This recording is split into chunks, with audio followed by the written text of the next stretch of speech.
You are, it seems, a man of many skills. A rare combination. Approximately, how much do you make a week?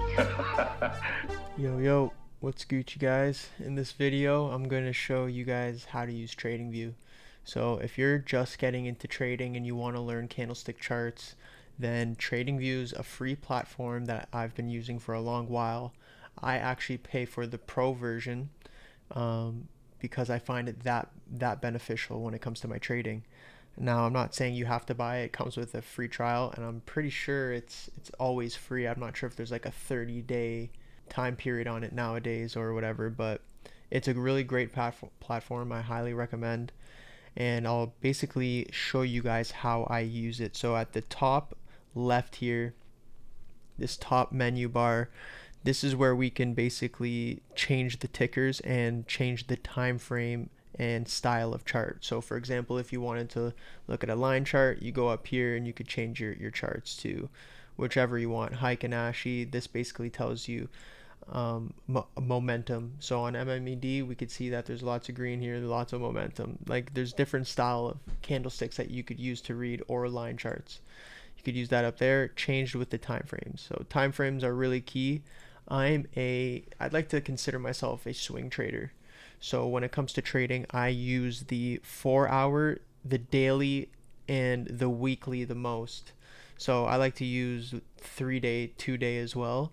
But those three, the weekly, daily, and 4-hour, are the ones I like to use most because there's the most amount of traders and transactions within a daily to weekly time frame compared to a 15 to 30 minute time frame. So if you're looking for a more explosive move and you want to get a larger chunk of the move, then I suggest using the daily and the 4-hour time frames to trade. Now if we go to the left side here, this is where I basically get all my chart tools from. So my Fibonacci retracements, my trend lines, things like that, they come from this section over here on the left. I like to use the magnet, and then I will star whichever I like to use. So over here, if we go to shapes, I like to use the rectangle, the triangle, the circle, curves, that type of thing a lot, and you could just star them, and then they'll be automatically added to your little, what do you call this, favorite tool widget, whatever you want to call it. So that's what I like to do there. So for example, if we want to use the rectangle, I just put the magnet on, or you don't have to use the magnet. I like to use the magnet mostly for trend lines, and whenever you're drawing like demand zones, always remember to make sure that you're getting an area that the price has gone to multiple times. The more times it hits that zone or trend line, the more relevant and the more validated that section actually is. So keep that in mind when you're plotting your lines. So for example, if we're going to draw this trend line here on MMED, we could see that it gets 1, 2, 3, 4, 5, 6, 7 touches, almost 7 touches, 6 touches exactly. So that's a solid trend line to use there. So if we wanted to go forward and look at indicators, you go to your top menu bar and there's this little FX indicator signal. Click that and then you type in whatever you want to use.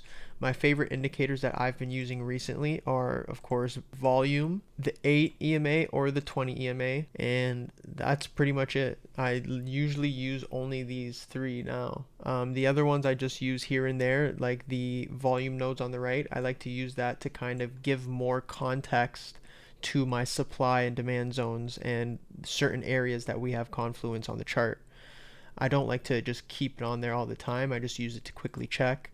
And I also like the Ichimoku cloud, and I also really like Bollinger Bands. Bollinger Bands are good, and they like to basically tell you the volatility of a stock. So it's super handy to know, and these are my probably 6 favorite indicators that I like to use, but mostly the moving averages and volume. Right menu bar, this is our like watch list area. You could set your alarms here. That's all it really uses, the watch list and the alarms. But so if you want to make a new list, you just go to click this menu bar, create new list, and then name it shroom stocks. And now we could add MMED here, we could add Trip, we could add Numi, and that's how you basically create a watch list. And now you'll have a specified watch list for this specific sector. I like to do the ones I'm holding. I like to do the general market, the wheat stocks, the shroom stocks. They all have their own watch list there.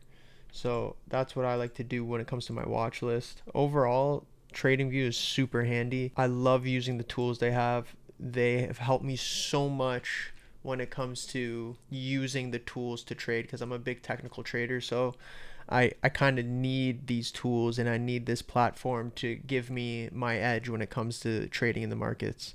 So hopefully this video helps out a bit. If you want me to create a video on how to read candlestick charts, let me know. I could do that too. The only reason why I've been kind of like hesitant on making one is because if knowing me, it'll be like a 45-minute video.